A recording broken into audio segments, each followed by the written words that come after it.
All right, guys, share this around. I'm starting in 2 minutes, minute and a half. Markets are down this morning. We got James again. We got Emma again. We're going to discuss and help you, guide you coming in the weeks. And also, obsession versus passion. This month's theme is momentum. So when momentum ends, what do we do?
All right. Good morning, guys. For me, at least, it's good morning. Waking up bright and early here on the West Coast. I'm sure different time zones all around the world.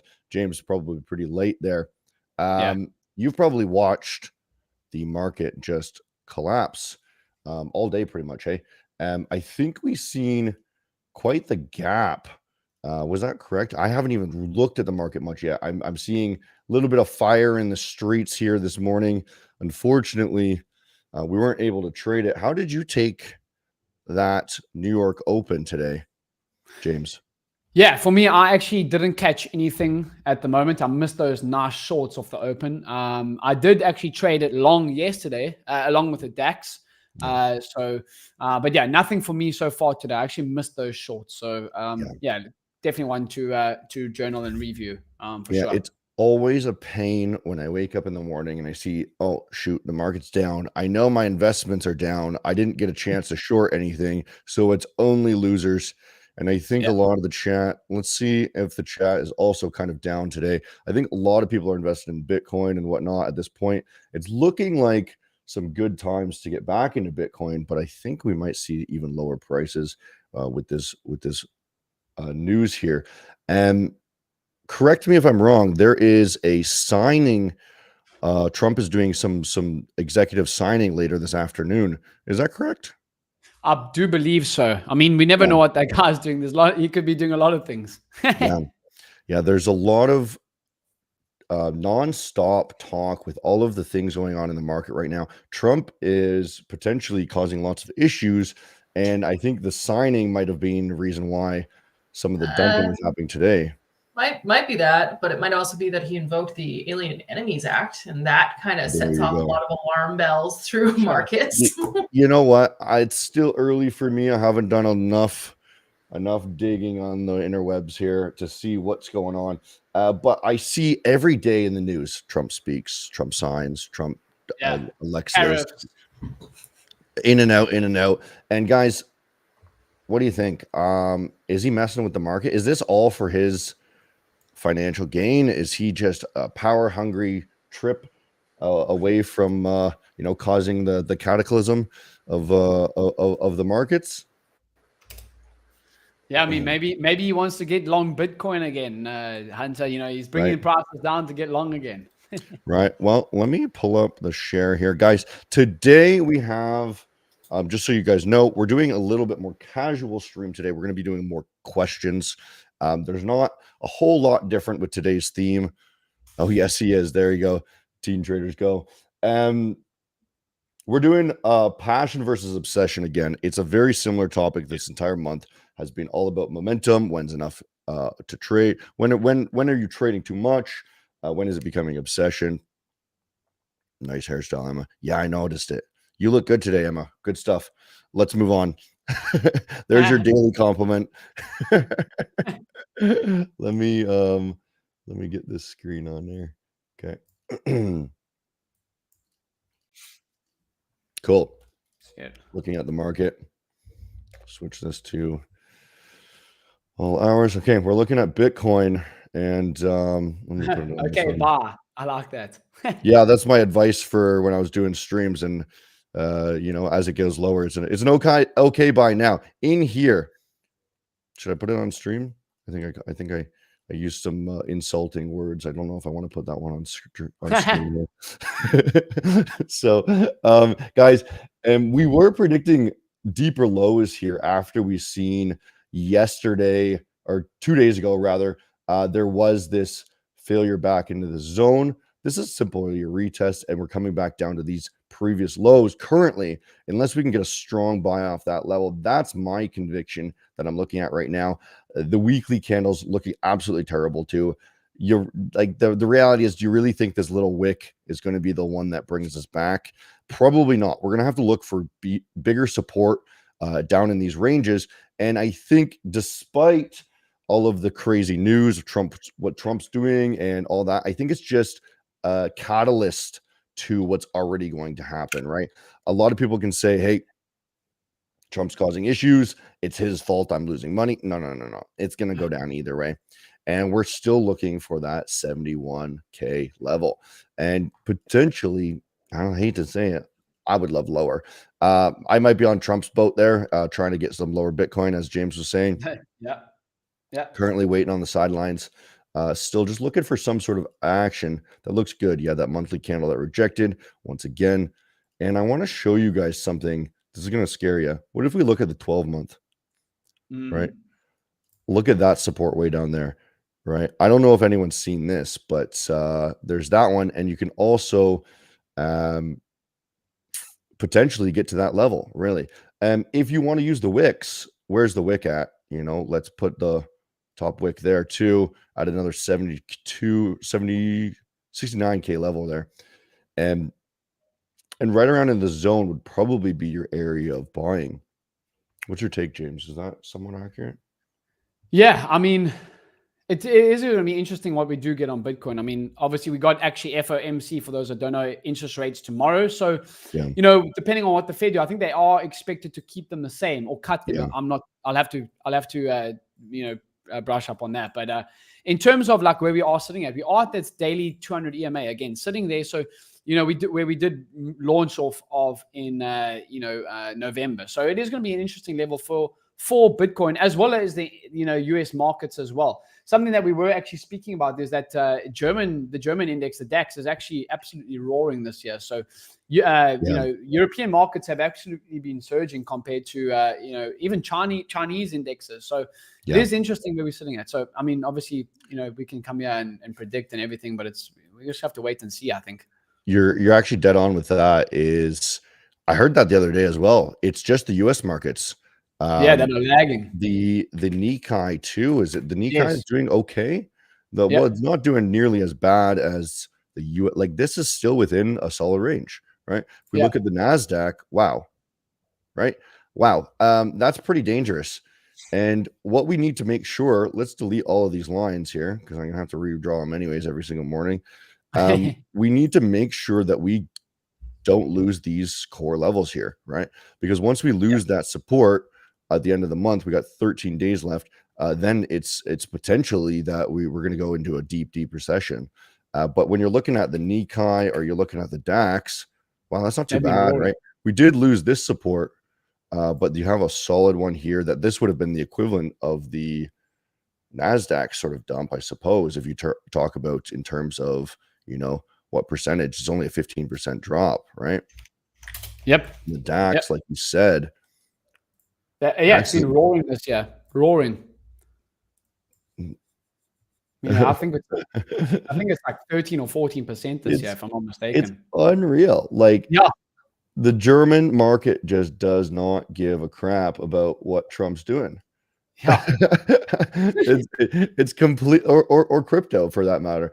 I wonder what's going on in the German market that's keeping them so afloat. I think it's military stocks are surging. I think that's what my research from it Interesting. was. Yeah. So maybe if you want to get more info on that, that'd be fascinating to share to the stream there for next week, potentially. If we can understand, okay, what's the difference between the DAX and the ES, for example, right? Because the ES is even crashing, sort of thing too, right? And the US should have some sort of military stocks like Palantir and things like that. That's a huge data thing that would be used for military as well, right? Cool. Quickly, let's look at gold. Gold looking a lot like the DAX, which gold new. I saw on CNBC gold just made new intraday highs, so gold as well just surging. Absolutely booming. The gold traders, must be loving it. Anyone in the chat trade gold or has been making money with Maven trading gold longs? Yeah. I suspect when I'm going to look at the end of the week and we'll see which pairs made the most money. Last week, it was the NASDAQ. Actually, people were making some pretty good money on the NASDAQ. I suspect it's going to be gold this week just because the NASDAQ is just going nuts. Unless the guys were trying to short gold and counter trend it. Yeah, well, that's the thing is nobody shorts gold. It's pretty rare that people short gold. That's a crazy one to be doing. We look at gold in history and it's only gone up. I mean, look at that. It doesn't have any bear markets. Maybe before I was alive. I was born in, here you go, 94. A bear market before I was alive, but it's gone up since I was born. Yeah, I think the comment I have up on stream is kind of relevant to this.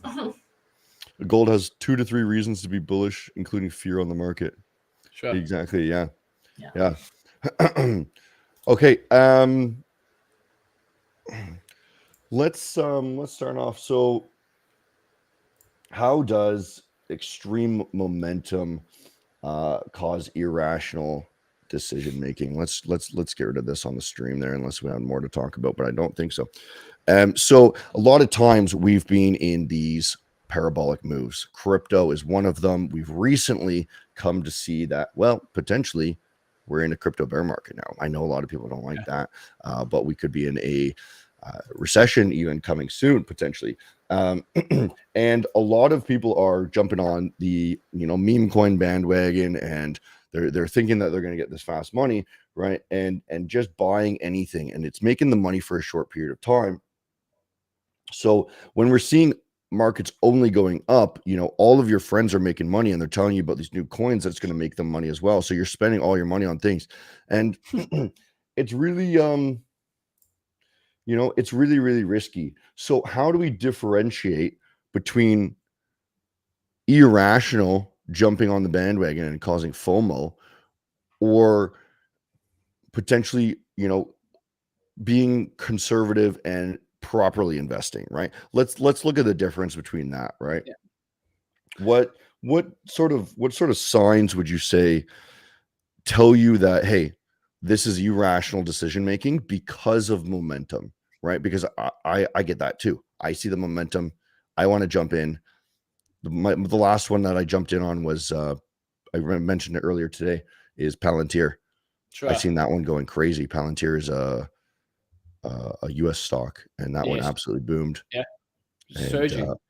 And then it crashed back down to all it did was crash back down to support. and I think it might be fine now. But how do we determine, are we jumping on FOMO bandwagon, or is this proper investing?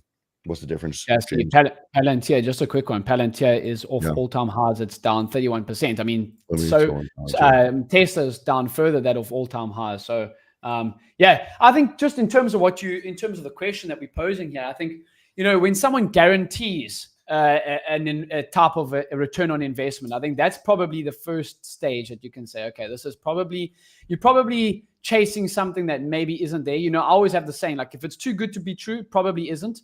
In terms of, like, for me, it also depends on your risk appetite. If you are something, day trading inherently is a lot more riskier than passive, ETF investing. So what I like to do is I like to take my day trading profits when there is some, into long-term investments like the NASDAQ or the S&P 500 and maybe some Mag 7 names. But I think like if you're picking some of these like individual stock names can be a bit more trickier. Again, with the individual meme coins, can be a little bit more trickier as well. So I think it just depends on your risk appetite. But if someone guarantees, I had someone the other day that said, James, this person is wanting to trade for me. They're guaranteeing 2% per day. I told them they're pulling the wool over your eyes because that probably in the next couple of years, that business is not going to be there. So I think if someone guarantees something, that's always a skeptical point. Totally. Right? Totally. There's another. I'm just remembering something that somebody I know, they're looking for a new house actually, and this was just the other day actually, and I checked out the house with them, and they were the seller was basically saying, hey, there's somebody else that's interested, and you better jump on this really quick. So we're like, okay, well, let's think about it for a moment and make sure that this isn't a scam, right? Jump on it really quick. You get your first month rent free, right? And that seemed like, well, wait, why you're going to give us free rent for a month, right? And it's kind of those things where you were saying kind of a guarantee. It's like, this is a for sure option. It's going to be cheaper. We can get that first month's rent free. We can move over the month, right? This is a friend of mine, not me, myself. Yeah. And, they're like, let's pull the trigger. And I'm just thinking to myself, I'm like, this is a scam, isn't it? Well, the funny thing is we get in the car, drive off for dinner, go have dinner. By the time we get to the restaurant, it's sold, right? Jeez. So it's an interesting thing is, I still, for some reason, I still don't believe it. I still don't buy it because that seemed like such a guarantee, perfect thing, right? Yeah. Why is somebody giving away money basically, right? And there's still some sort of trigger in my head because of these markets that I'm like, guys, I still think it's a scam, but I still think the guy is not being trustworthy. There's going to be something wrong, I swear. But it's really unfortunate when you do miss these things. But the reality is, the opportunity for somebody to scam you in that environment when you send the damage deposit or whatever it is, they could just take the money and go, right? Because they don't background check you or nothing, right? Yep. Because it's a guarantee. Okay, you send the damage deposit, you're guaranteed to get in. And that's just triggering in my head is it's not just the markets. The skill of being able to recognize when you're FOMOing is all over the world. It's, housing and, maybe missing a show that you want to watch or a football game you want to watch or, all these things that might not be good for you. Yeah, it's everywhere, dude. It's 100%. I think in terms of like, finding something that's like too good to be true, just do your research. I always tell guys, do your research yourself. If it makes sense for you, then go for it. If it doesn't, obviously, and thorough research, not just a quick 5-minute search. Yeah. Now there is a good strategy that you can use to recognize, okay, am I going to jump in on this? Am I FOMOing in, right? And the strategy is simply wait till the next morning. Are you still crazy passionate? Because there is nothing that you need to buy that night and still, you know what I mean? Like if you can't wait over the weekend, if you can't wait a day or two or a week, that thing is going to just go parabolic and then crash, right? Either way. So you might make money over the night, but then it's going to crash anyways. Yeah.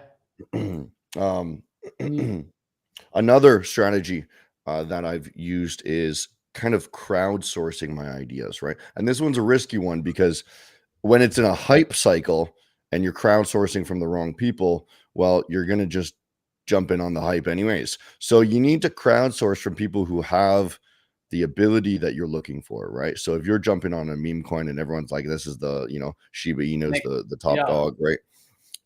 Well, you need to look at people who have been successful crypto traders for the past decade rather than all your friends that are just jumping on this dog. So you need to be able to recognize, okay, who are people that actually have experience in this market that I should be crowdsourcing information from, because I can't trust my own ideas because I have FOMO, right? I'm emotionally attached to my ideas, whereas they won't be. So, hey, maybe they're going to tell me I'm an idiot, right? I thought you crowdsource. Didn't you say about 2 weeks ago you crowdsourced from the chicks, the average white girls? Yes, exactly. I Yeah. do the inverse white Yes, girl. inverse. Yeah, that's the inverse white girl index. Yeah, ETA, what indicator? Exactly. The alternative is the gym bro, the inverse gym Yeah. bro. Yeah. And what's the other one? Jim Cramer on CNBC. Just whatever That stock he says is going to go. You just short it.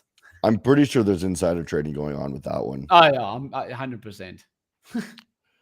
Totally. Where do you bounce your ideas off? Do you bounce your ideas off your newborn son or your wife, or Yeah, both speak of to them. I yourself in the ask mirror? him, and he gives me a thumbs up for if I'm buying it or if I'm going ahead or not. Yeah. No, the new ideas. I think to be quite fair for those that are watching on Twitter, I think Twitter is actually a great space to actually see, Yeah.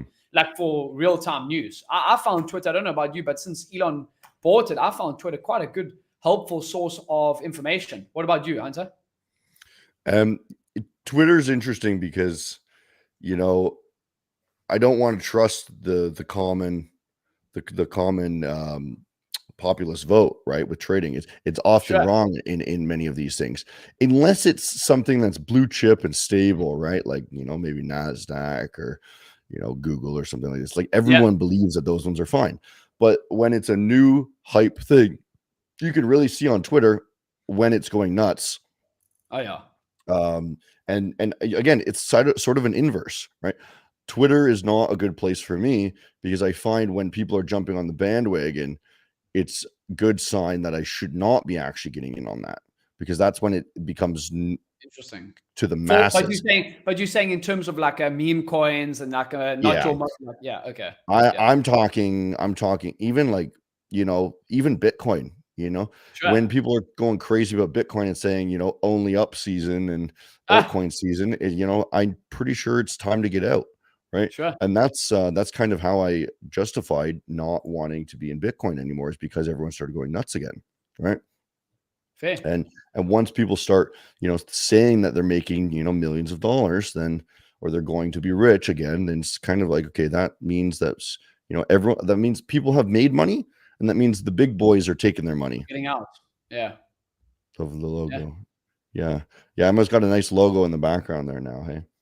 Nice. Yeah. Emma, do we have any good questions here? This is going to be a little bit more of a hangout session. So let's get. Yeah, it's definitely going to be a bit more of a hangout session, but I've had people asking questions the whole time. I can only keep up with so much, so I've got a few set aside here. I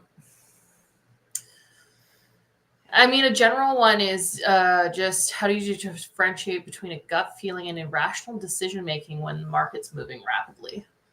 Yeah, a gut feeling is not a good way to trade, eh? No. I honestly, I think that's the best answer you can have. Don't just go with a gut feeling. Yeah, I mean, even if you do take a gut feel, as I said, as you said, I don't think it's a good decision. But I mean, you got to then put the risk on that you deserve to. Like, let's say you got your brand new 100K challenge with Maven, right? You're looking to take a gut feel trade. I wouldn't say go and risk 5% off the first trade. Like, you got to risk what you're comfortable with risking. Is it 1%? Is it 2%? Know what you're willing to lose and take it. Because at the end of the day, nothing is guaranteed. No trade is guaranteed. Even the best setups can fail. So just take a trade that, you can fathom, in terms of risk. You know what? It's wise you say that. Is I actually noticed this the other day, is every single trade I actually take, for some reason I always assume I'm going to lose. I was just paying attention to that in my brain the other day. Every single time I enter, I'm like, okay, this is how much I'm going to lose right now, right? And I actually fully expect that, and then I'm surprised for some reason when I make money. And it's kind of a weird thing, is as I get more advanced with trading, it's kind of going the opposite. I thought I was going to win all the time when I was new. Yeah. And it was always, this is how much I'm going to win. But now I'm like, this is how much I'm going to lose. Oh shoot. Okay. That's manageable. I could lose $200 today. I'm okay with that. I think it's probably a good mindset to have, like, no expectations, right? You have no expectations, no disappointments, Yeah. Mm-hmm. Yeah. How can traders tell if they're following a real trend or just chasing hype? Because we were talking about X and like X generally being a place for news and stuff, but it's also a place for a lot of hype. I think that's exactly a question that we have on our banner. Recognizing when you're riding the trend versus chasing hype. It's exactly the same question on our banner. That's hilarious. I did want to actually discuss that, and you can see. I'm going to just throw in the chart, and I'm going to break it down differently, and we're going to talk about technically, right, rather than emotionally. We're always talking about emotions, okay? And if we want to look at this, okay, we're looking at Palantir. Sure. When is this a good trend, and when is this chasing hype, right? Because the reality is it was a good trend at one point, and then it became hype. And do we know exactly when that is based off the chart? I think we can just determine that, okay? Is you are getting these staircasing steps. You come up, you come down, you show support off the level, and then you go to the next one. You come up, come down, show support, you go to the next one, show support, next one, show support, right? That's a good trend. It's a staircase, right? At what point does this become, and you know, maybe stronger stairs, you know? There's no retest. Is this a retest? No, that's just parabolic, bro. Jeez. There you go. So at what point is this hype buying? Right? I think we can say the exact point is when there was no retest. There was no so now the reality is, where's the support? It's down here. Down there. That's crazy. Right? So you can lose a lot of money. I mean, there is one here now. Yeah, maybe really you know, that's not a ton of support, right? This is probably the level. If we do go really, really bearishly, this is probably the area where people are going to be buying in on, right? Because this is where for the past 3-4 years the price was stable. Okay. So what you want to be looking for is those, you know, and look at this. Here's a perfect example where Lunar, I was investing in this one too. Oh, geez, this thing, I remember this. Yeah. So didn't this go from $100 to like $1 in a day? Oh yeah. Oh yeah. Oh yeah, $100. You're right. You're right about that. 140 to $1, basically $2. Yeah. Right. So that's a crazy one because I think they launched a rocket or something like this. Is a rocket launching company, by the way. And you know, where are they stable? Well, clearly right here. So what happens when something goes wrong? They come back here, right? And you could have said, hey, it's a decent trend. You know, they made this, but the reality is there's still these gaps, right? It wasn't stable when it was coming up. Okay. We did have a bounce off that. That was relatively stable. The reason this one did dump so hard was because the rocket crashed, right? Sure. But so that's a little bit of a black swan, but it still could happen because this is where it's stable now, right? And that's the parabolic move. Let's have a look maybe at like a Tesla as well, like a more mainstream kind of stuff. I think, Let's look at Tesla, right? And Tesla is an interesting choice right now. It is. Yeah, here's the thing. I mean, how far are we off all-time highs there, Hunter? Oh, God, it went down so much. Yeah. Didn't it go down like 50% at one point? Yeah, it was about 50, yeah. Wow. No, look at that. 55 currently. Yeah. That's pretty crazy. That's pretty wild. Actually, it doesn't even look like that. I mean, a blue chip. I mean, also Tesla's a blue chip stock. You know, it's not a meme stock or anything like that. Let's another one, nice one. I think, Hunter, that we could have a look at is GameStop. Yeah, GMC. Yeah, or GME, I think it is. GME. Yeah, there you go. Because remember this, for those watching, this was actually on Netflix. I think it's quite a good. Have you watched the series, Hunter? No, I'm not a big TV guy. Nah. Yeah, I've watched maybe a handful of movies on, you know what I mean, over the past couple years. Sure. But yeah, here you go. Look at this. So you've got perfectly stable over decades, right? And then guess where it comes to? Back to the stability after the hype ends, right? And you might get little bounces really quickly, but the reality is, you know, it comes back to that area. Same with Bitcoin. Let's look at Bitcoin. This one's the king of hype cycles, right? Half stop. And guess what? Every single time comes back to that zone ish, right? You know, maybe they front run it a little bit, but that's the stable zone previously, and that's when everyone wants to get in. This is not stability, right? And back here, same sort of thing. I remember I was in Bitcoin back in this day, right? Is you see the hype cycle, right? And it's a little bit different with Bitcoin because it's the whole entire thing is hype. But you know, you've got the stability here, right? And then after it goes parabolic, it has to come back, right? Yeah, I mean, there's been actually some crazy, you know, like individual stocks and everything like that in the last since COVID. I think that's probably like the big type of like the meme type of stock cycle, right? Would you say? So, guys, with using just that logic, this is where we found stability in Bitcoin, right? For the past few years, right? What do we expect to happen then after this hype is ending, right? We're probably going to end up in this zone, right? If we're just thinking about it objectively of what happened in every other situation of a bear market or a massive flash crash, right? Where is the bottom on Bitcoin? Well, probably 60K, right? In that zone. And a lot of people want to say, hey, you know, that can't happen. Well, when you're saying that can't happen, well, you're buying the hype. You're not being rational, okay? Because it can happen. And it could even go down here even, right? Because this was also stable. Hunter, do you think maybe something to do in terms of like someone that's looking to buy Bitcoin right now? Do you think dollar cost averaging could be a good plan? Like maybe let's just say you got $10,000 to invest in Bitcoin. Yeah. Let's say you buy you mix it up by 10 entries, you know? Yeah. 10 entries is a lot. Yeah. Personally, if you're trying to get into crypto, what I'd be doing is I buy a little bit now. So I feel the waters, just kind of understand, right? How to make sure it works, right? Because potentially that could have been the bottom, potentially, but I think very unlikely at this point. And then a big buy at the support areas. You got big buy here. You would want majority in here, right? And then you would scale in throughout the zone, right? Sure. Because that's where it was stable before. And so you're going to say, oh, what if it doesn't go down there? Well, that's perfectly fine too. It's just what's most likely for you to get the best opportunity, right? And we're gonna figure it out as we go, right? So we're gonna buy some here, we're gonna buy some here. What happens if it and then we're gonna buy some here maybe, right? What happens if it does this? Well, we've got all this resting. Well, we're gonna see the price action off of here, and as the market gets confluence again, okay, maybe we buy it here, right?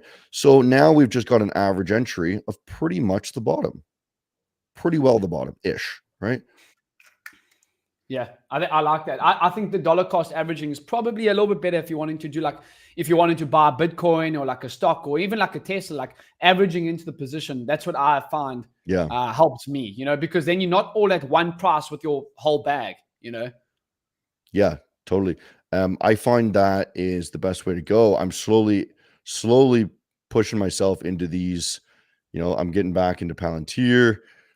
Just because this is a great area to buy, and I'm going to average in all through these areas. I think I got a little bit of Tesla now too. I've not been a stock buyer, but because of the crash, I'm using this opportunity to pick up all the pieces where people left, right? And I think this is a beautiful buy because what's going on with Tesla? It's probably going to make more stuff. Yeah, sure. I mean, yeah, we'd hope so. Yeah. All right. Let's hide that one. How overconfidence in momentum trading loses 2 major losses. So that's the next sort of question I want to answer is, I think we were kind of discussing that already, is, you know, overconfidence comes in when it's only going up, right? So you have no experience of what it's like to take a loss, right? So you think that, okay, it can only go up, right? And when it's in those phases, we just shown you that, hey, Tesla just dropped 50%. Oh my God, it's Tesla. Tesla never drops. It's so powerful. 50%, guys. You put in 100 grand, you just lost 50 grand. Tesla never goes down, right? Right. and then people like me and James, we come in. People like me, James and Emma, we come in. And we've been waiting. We've been waiting for that. And now we have a good opportunity where it's safe.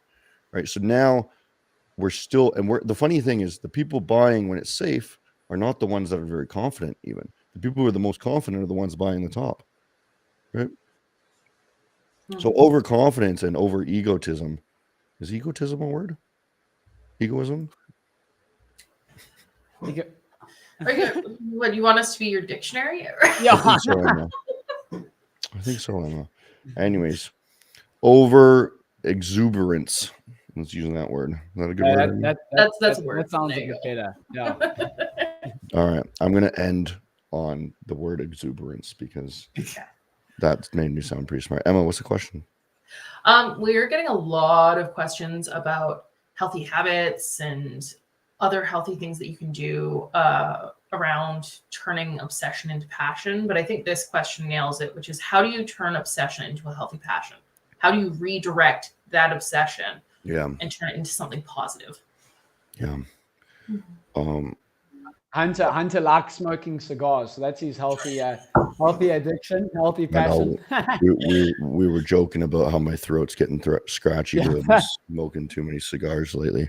Yeah. May I just note for the chat as well? Hunter continuously tells us that he never gets sick. Yeah. And I'm feeling a little bit off today. Under the weather. So I've got a mint flavored vape so I can cool my throat. Okay, yeah, because that's good.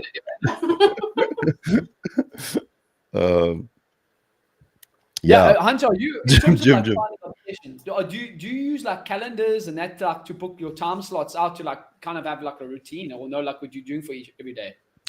Mate, if I showed you my calendar, you wouldn't believe me how busy it gets. It's I can imagine. It's 6 a.m. to 8 p.m. every day, basically. Jeez. Yeah. And well, the funny thing is, what I do is I actually book off time to be social, right? So my calendar is it's not all work. I block my day, right? So part of my day is like, okay, this is my boxing time. This is my hang out with my girlfriend time. This is my I'm going to hang out with the boys time, right? It's like it's a schedule that I never break, right? Because that's the only way that I'm going to be able to stay productive is by having that balance. Yeah. So the question, Emma, it was, how do we make obsession? Because I know every single one of them, they're all like, I'm obsessed with trading. I'm never going to stop doing. I'm not going to take your advice. And I really like that question. That's a fantastic question because I think everyone in chat, you know, they want to be good and they want to keep pushing themselves. They want to work as hard as they can because they are all obsessed, but they don't want to be over exuberant and FOMO and cause problems, right? Mm-hmm. Yeah. So it was specifically, how do you turn obsession into a healthy passion instead? Like what steps can you take? Yeah, I love the step-by-step process. It makes it easier for people to comprehend. So I think the number one thing is you can create balance all in the aspect. Is it aspect or is it all in the aspiration of making you a better trader? For example, let's talk trading. We're talking trading. We're always talking trading, right? So we want to be a better trader. So I'm going to do other things in my life that makes me a better trader, like go to the gym, right? Somebody's screaming that I was going to say gym. I was going to say, of course, I'm going to say gym, right? But I go to the gym, maybe not to get fit, but to make my brain smarter so I have better energy levels, right? So that would make me a better trader, right? Maybe I journal so that I can be a better trader. Maybe I eat healthy food, you know, meat and steak, I guess, meat and vegetables, right? So I could be a better trader, not because I actually care about my health or anything, right? There's all these things. Exactly what I just said is I purposely book off, you know, this is time I hang out with the boys. Why? Sure. Because I don't go crazy. It's not because I actually care to hang out with the boys, you know, it's so that I can be better at working for Maven. Right. Yeah. And it's kind of the truth is I'm absolutely obsessed with this, but for myself to work properly, I can't work nonstop. John's a bit different. We'll get him on here one day and he'll talk about how hard he works. Yeah, he was on last week. Remember, he was on. You can. Yeah. Hunter's definitely under the weather. He was on. He was telling me he wakes up at 4. I thought he was joking, dude. That's he's not. He's not joking. He really like enjoys work. It's one of those things that it really cool, drives actually. It's admirable. Yeah. And and him and I are the same sort of way, was we're both completely obsessed about the project. But if I do what he does, I collapse, and I've Sure. recognized that. Right. And you guys in chat, you're going to have to recognize, who are you? Can I actually work 12, 14 hours a day? Right. Mhm. Personally, I can't. My limit's about 10. And then I have to go and balance myself. Right. And there are other areas that, if you want to even push even harder, the other piece of advice is, okay, immerse yourself in something trading related that is not trading. So you can always be in the know, but you're not actually trading. So you're still getting like little bits of information. You're still obsessed with it. You're still watching the markets, or maybe you can just ask your grandma for some money and trade her money, and then it doesn't matter to you. I was going to say, I think something that's helped me a lot over since the last 5 years that I've been doing my trading, or trading for actually 7 years, but like building our business together with Austin and the guys there, and our coaching and everything like that, is blocking off times. Like, okay, in my calendar, this is like the time that I'm actually going to go to gym. Actually, same as you, Hunter, I block it off, because otherwise I'm just not going to do it, bro. And I'm not going to actually get a chance to actually chill and catch my breath. So I think something for me, and what you guys can maybe take away from this, is actually using a calendar to actually know what you're doing every single day, particularly for those that are working and trading and got a family and everything like that, Yeah, the schedule is a huge one. It's quite underrated, really. I mean, unless you're just basically doing the thing is, I think if you don't have that schedule, and I think, James, I think you made a good point here. If you don't have that schedule, then you're just going to sit there and you're just going to sit on the computer with no structure and go woo, woo, woo, all day about trading, right? If you force yourself out, okay, hey, gym time, wife time, boys time, right? Then you force yourself out, you come back stronger. I agree. And it just gives yourself also just like in trading, you have to plan your trades. You need to plan your day. It's no different. I think I like the point that you mentioned there, Hunter, about doing things outside of trading that actually bring discipline and, habits and that. You have to plan your days just like you plan your trades. I think it goes hand in hand. Would you not say? Totally. One of the things I'll be honest too, one of the things I struggle with in terms of planning to make my day better is, a lot of times in the evenings I'll have some snacks or what was those snacks that you were speaking about the other day that I didn't know? What was I saying? Like what was it about the snacks the other day that you guys have in Canada? Reese's. Yeah, Reese's. That's the one. I can't believe I remember that. Yeah, like if I noticed if I have processed sugar, which I love, a chocolate bar in the evening, right? Sure. If I have processed sugar, or the other one is like a burger bun, that's, for some reason, burger bun just makes me dumb in the morning. I'm super slow and dumb. And I really pull out that gym bro mentality when I get on stream. Yeah, I get on stream in the morning, and the next thing I do is I'm like, it's going up, right? So I just push a button immediately. And it's like, now I'm sitting and drawing down. I still end up like doing okay, but I can see, like, 4 hours later, I'm like, I shouldn't have had that. That's why Emma. That's why Hunter's got his Twitter name Dumb Hunter, because he has burger buns in the morning. Yeah, it's kind of funny because I heard someone refer to it as a child's hangover. Like, when you go to your grandparents' house, they feed you a lot of sugar, and you go home to your parents, and you're fine for a while, and then you're grumpy. You're so grumpy, and your poor parents have to put up with it. It's that. Yeah, maybe you guys got some good advice of how to not have impulsive snacks. That's the thing I struggle with the most. For drink a glass of water first. Because a lot of drink water first before you eat anything. How's that gonna make me sweet? Because a good portion of the time your brain is you're actually thirsty rather than hungry. So you make better choices once you've hydrated yourself, for one. Can I have flavored water? Yes, you can have flavored water. That's okay. Okay, I got an idea. That might be a good idea. Yeah. I'm gonna just stock up with crazy amounts of bubblies. Yeah, my other thing is if I really want something sweet, I'll make myself hot chocolate, but from like dark hot chocolate. Yeah. Like I won't put a ton of sugar in it or anything, because I like dark chocolate ultimately, and I feel like I'm making myself like a nice drink. I'm sitting there, I'm happy, but it doesn't have a ton of sugar in it. So I heard a beautiful snack that I tried one time, and you guys can make this at home. It's simply honey, cocoa, and avocados blended, and it makes like a whipped chocolate mousse, and that was fantastic. Too bad it's not a Reese's cup, but close enough. All right, Emma. Any more good questions? We got a few minutes left. I've grabbed this one just simply because people are talking about discipline a lot and passion. And Teen Traders Go always has like 12 questions for me, and and like numbers them all. So we got to answer one of the questions. Will a trader with passion beat a trader with discipline, or vice versa? So I think in this sense, it's someone who's not passionate but disciplined, and someone who's passionate but undisciplined. Who's going to win?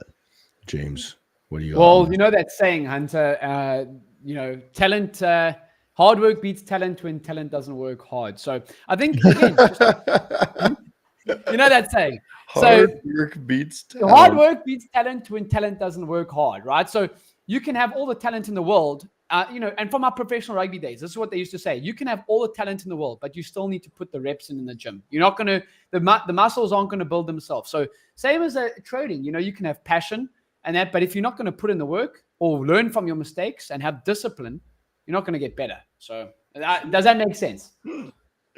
That's good. So are you saying the passion's going to win? I'm saying if you have passion and you work hard, you'll make it happen. Yeah, it's a blend of both. Okay, yeah, but then the difficulty comes into, okay, what is working hard? Is it putting in the hours, or is it having the discipline? Because I would argue, I would say discipline. Then yes, okay. Yes, I would argue the only thing that makes you a good trader is discipline. Agreed. Okay, right? In terms of that aspect, I agree with you on that. You can work hard, but you can still be a shit trader if you're not because the hard work is being disciplined, is working on your discipline. True. Right? True. So fair. A passionate trader might be a very flamboyant and rambunctious trader, right? Fair. I think the trader that just wakes up and flips a coin and guesses could do better. Yeah, well, I have got a friend, Prop Firm Kid. He does that with his chicken. His chicken chooses for him, and he's doing well. Yeah. Doing well. Yeah. Okay. Was that you saying? Give you more questions? More. Okay. So, I mean, kind of leading into that, does true mastery in trading come from love for the game or from an unstoppable hunger to, and I cannot see what that says. Yeah. I can't I think it says win, obsession, hunger to win, obsession, right? And so true mastery of the game is, I speak about this for the past few weeks a little bit, is it's ironic that every single one of us gets into this game because we want fast money and we want to be this cool guy, right? That's a trading guy, right? And I don't think anyone gets into day trading for any other reason, right? Other than, just that instinct, impulse, dopamine kicks, right? And true mastery of the game is removing that self and becoming someone else. Right. So what was the end of the question? The second side of that question? I couldn't read it. It was hidden behind the logo. I can't see it on my thing, and it's so far back that I can't find it in the chat. So yeah, true mastery is not based out of passion. It doesn't matter how much you care. It won't make you a better trader. I think that's what it was asking. You have to change who you are. And that's the crazy thing about trading is you have to become disciplined and end up not caring about the markets. And that's why I recommend, hey, go get a job, right? Don't do this full time because you're going to care too much and it makes it too difficult. Yeah, right. I agree with that. And that leads us back to one of those previous questions where they said, how do you immerse yourself into an obsession and keep it healthy? Well, you do what, myself, James, or Emma is doing here, where we're literally talking about trading, working for Maven, right? And this is our obsession at this point, right? And we're not trading right now. So we dedicate little bits of trading so we don't exert ourselves, but we get to be fully immersed all the time in our passion or obsession, right? Yeah. like how you basically pivoted it. So it's like, well, we're not obsessed with trading necessarily, but we're obsessed with something else instead. So that's okay. It's a trade. We're obsessed with a trading themed company. Right? Yeah. Emma, let's get one more, hey? Ooh, okay. Let me just scroll back and see if. Yeah. Okay. Well, I did see this one before, and they were talking about obsession versus passion, and kind of how obsession with one thing, how does it impact other things in your life versus just having passion for something. Yeah. Mm-hmm. Yeah. So I think that's the differentiating thing that kind of we can close off on then is the whole topic was obsession versus passion, right? So obsession is a destructive habit where you lose the rest of your life, right? Yeah. And when you're not able to create the schedule that, James was talking about of, going to the gym and having these other things in your life, that becomes obsession, and that makes no balance in your life, and it makes you actually worse at the thing that you're obsessed with. When you're passionate about something, you give and take with it, right? Like I didn't trade this morning, James didn't trade this morning, right? Who cares, right? Yeah. Right, we didn't trade that dump. We both wanted to. We're both kind of poo, we wish we could have, but we're moving on and we're waiting for the next setup. We're not obsessed with it. We're not watching it all the time. We're able to come and go and live our life normally, and this is just the thing that we love to do the most. Yes. Yeah. So that kind of pulls into the how do you differentiate between them? Yeah. I think as a trader, it's something that's interesting. Like I had to look at myself one time and I was like, if you can't go a day without placing a trade, you got a problem. Like you need to just check yourself on that, And another word for it is addiction, right? Yeah, addiction. If you can't go one day without doing something, or even, say, hey, I can't go a month without doing something, right? Probably addicted to it. Agreed. Yeah.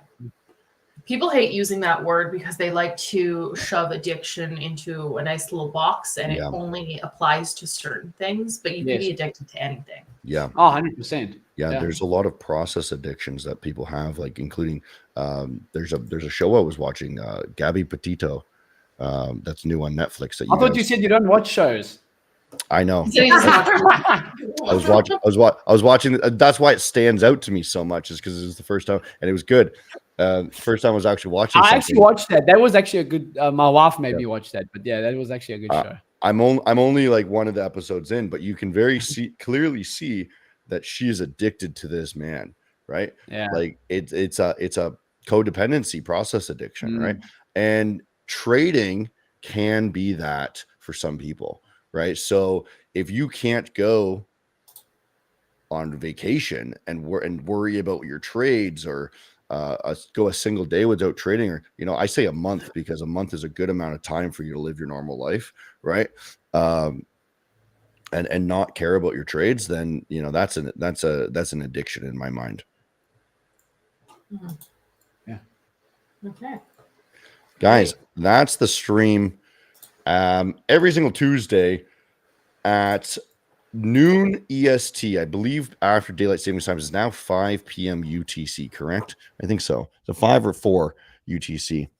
And we're going to pick a winner, $50,000 account giveaway every single time. If you don't win, you guys can use maventrading.com to get your own account there. We got accounts for as low as $15. Lowest price in the game, fastest payouts in the game, 0 denials ever. Maven is known for a 58-minute payout speed on average.